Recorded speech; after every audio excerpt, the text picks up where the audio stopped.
Nahanap nyo na ba kung saan yan bibilhin?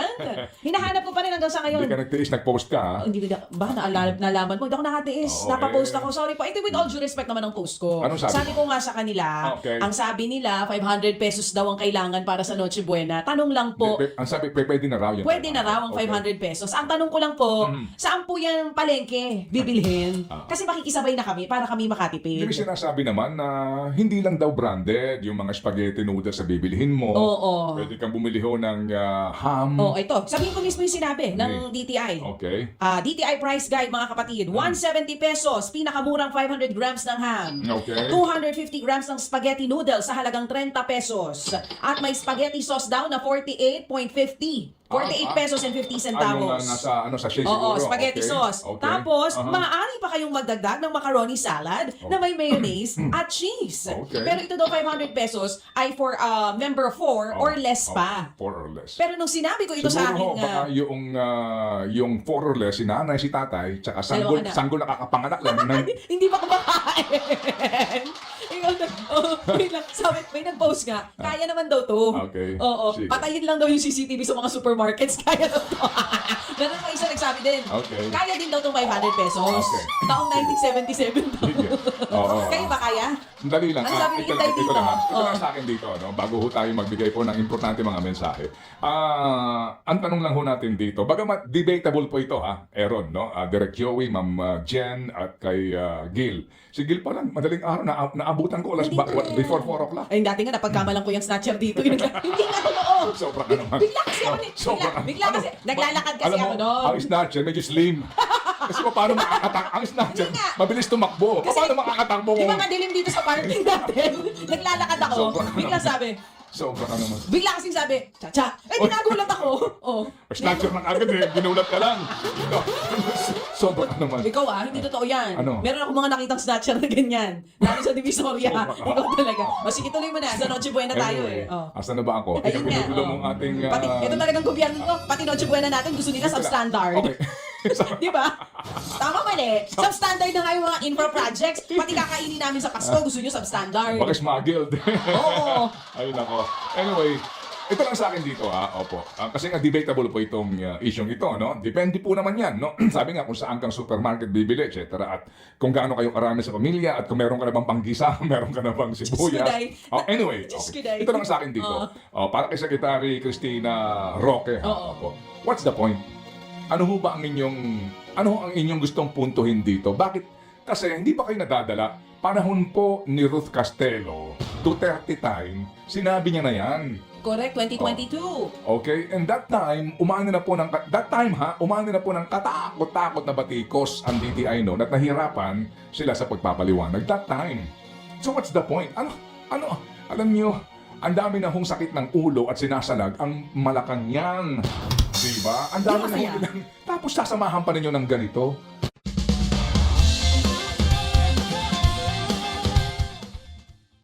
Ano ba mapapala mo kapag sinabi mo yan? Ano mapapala mo? Maniniwala sa'yo tao? Of course, may debate dyan. Diba? So, kuna ko kay Pangulong Marcos. Medyo, halika nga rito. Halika rito! Halika dito! Halika dito! Naka! Okay. Di ba para lang sa akin, what's your point?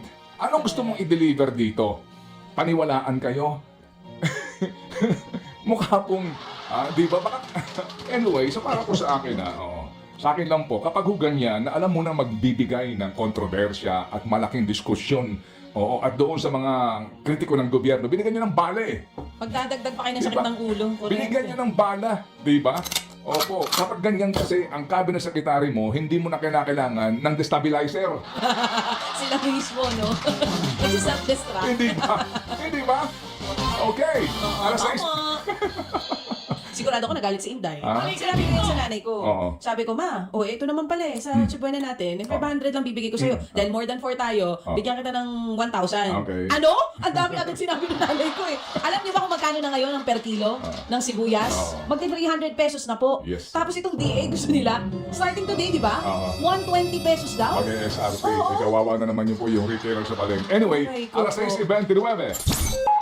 Tamang oras. Tignan po sa atin ng Boss Master Coffee. Boss Master Coffee. Lugar na pinili ay Luneta. Kasi kahapon, Opo, dapat nakapag-set up ng alas 12 ng hating gabi yung grupo po, yung mga organizers dyan sa Baha sa Luneta. Pero sinabihan daw sila na 4 a.m. So naghintay sila. Pag 4 a.m., ayaw pa rin payagan. So ang sinasabi po naman, nagtuturuan yung LGU, police, at saka itong, MMDA. tsaka itong mga releista. Oo. Kasi nagkaroon daw ho ng pakikipag-ugnayan ng mga releista sa LGU, sa MMDA, at maging sa mga police. Sabi daw po ng LGU, we pose no objection. Yes. Yan ang sinasabi. Pero, kinalaunan po, hinihingi sila ng permiso na nanggagaling sa National Parks Administration, yung nangangasiwa sa Luneta. Di po ba? Sabi nila, dali lang, nung unang Baha sa Luneta, part 1, pinayagan kami Nung una daw yun. Pero ngayon, hinihingi sila ng permit. Oo.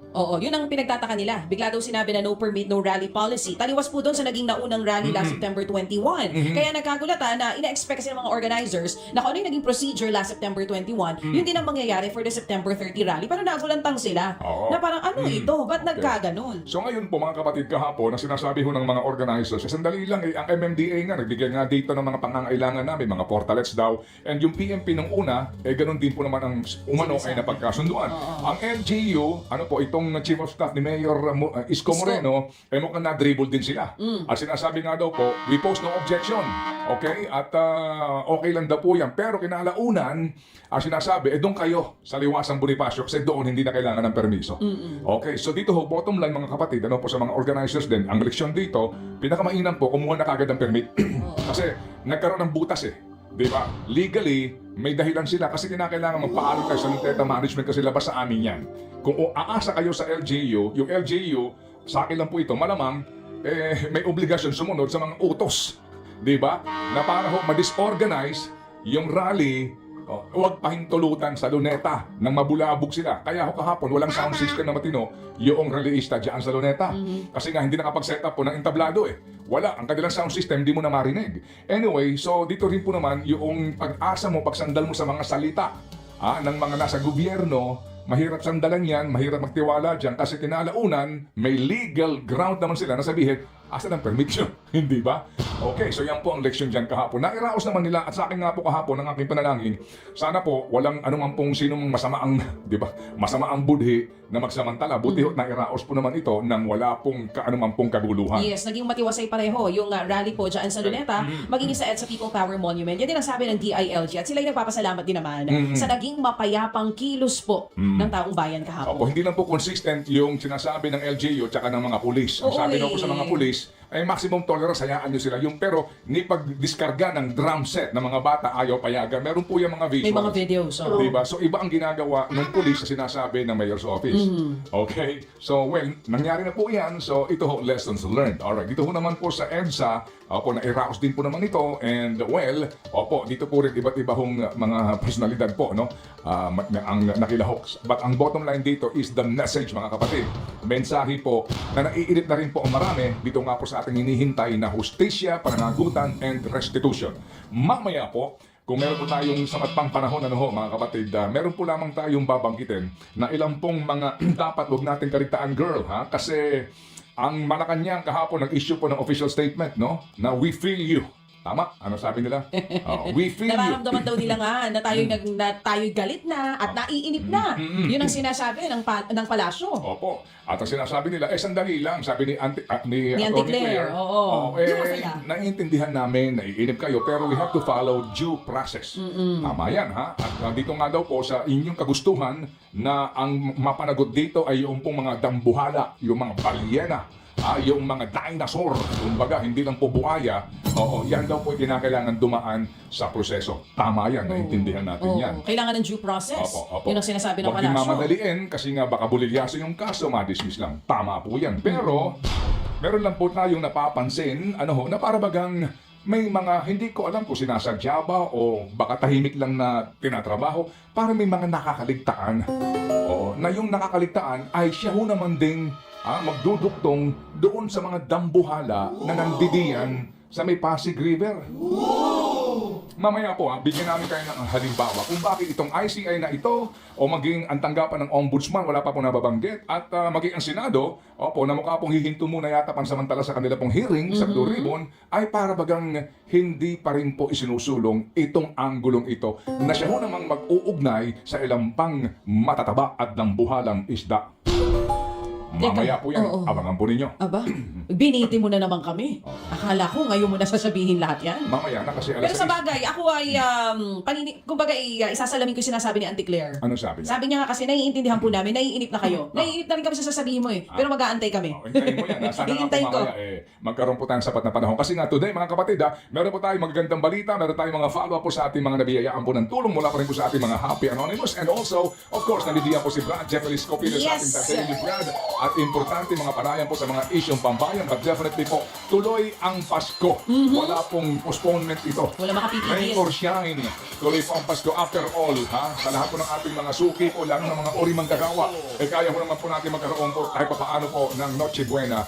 Na may macaroni salad at Spaghetti. Spaghetti. Na may kasamang macaroni salad sa halagang 500 pesos lamang mga kapatid. Ang tanong,